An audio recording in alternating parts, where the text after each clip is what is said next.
This is the Pictures in Motion podcast.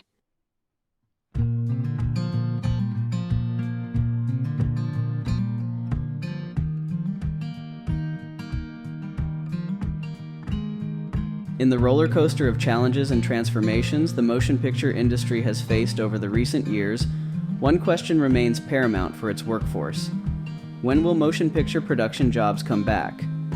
The industry's journey through a global pandemic, unprecedented strikes, and a radical shift towards digital platforms has not only reshaped the landscape of storytelling, but also cast uncertainty on the livelihoods of countless professionals.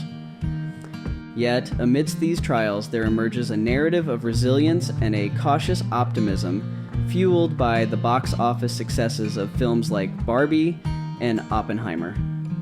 The onset of the COVID-19 pandemic brought productions to a halt, pushing the industry into an unforeseen hiatus and leaving many professionals navigating a precarious job market. Then, suddenly, with the majority of the world's population in social isolation and yearning for story, viewership skyrocketed. Once return-to-work safety policies and agreements were made between the studios and the motion picture industry unions, production work roared back to life. But then, after 3 million deaths globally and the development of breakthrough vaccines, the pandemic came to a slow and gradual end. Viewers went back to work and school, and the industry was left to try to figure out how to adapt again. Following that, among a world of ever-advancing technology, changing distribution streams and dwindling incomes by the people who actually make the products that bring the studios massive profits, industry-wide strikes by the Writers Guild and SAG-AFTRA demanding urgent attention to labor relations, fair compensation, and the sustainability of creative professions brought production to a standstill. During the writers and actors' strikes, in an act that seemed straight out of a Dark Ages period piece movie about evil aristocracy abusing serfs, some moral-less executives at Universal Studios ordered that the tops of trees outside of their offices be cut off to deny striking industry professionals shade in the height of a summer heat wave. Of course, this was at the cost of a staggering $250 fine from the city of Los Angeles. So, I'm sure they learned their lessons for being horrible people. I mean, at least they didn't go so far as to load the striking workers up in train cattle cars and drive them 200 miles into the desert without food or water, like they did in the Bisbee deportation. So, I guess there's some kind of progress there.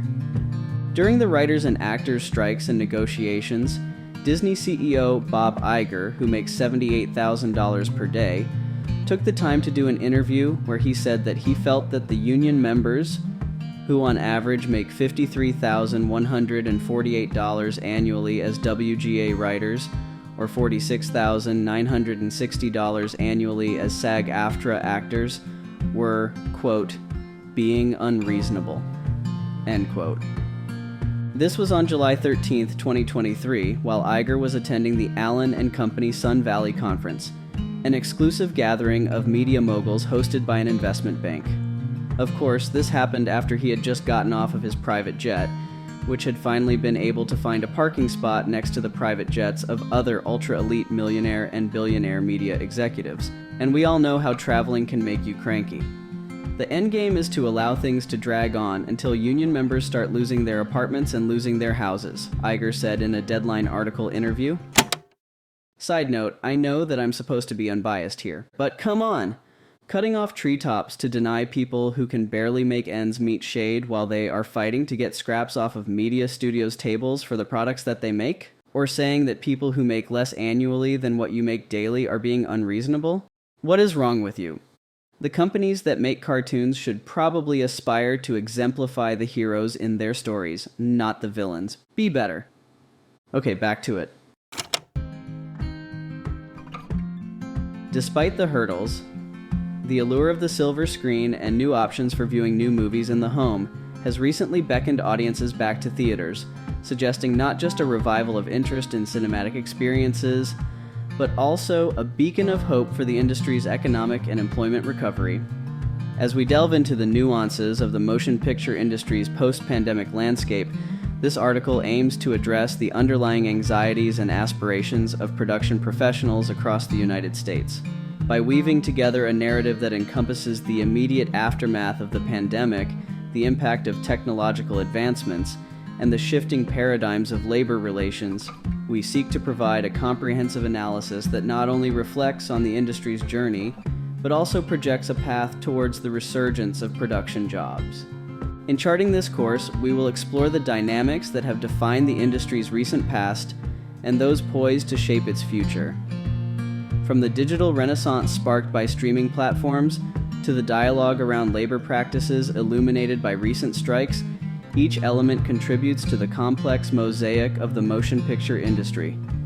This exploration is not just about understanding where we stand, but also about envisioning where we are headed, with an eye towards answering the most pressing question for production professionals today.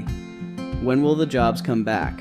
With insights from experts, analysis of current trends, and a forward-looking perspective, we'll aspire to shed light on the timeline for a full recovery of motion picture production jobs. Through a rich tapestry of recent events and informed predictions, we aim to offer clarity and hope to those whose passion and livelihoods lie in the art of filmmaking.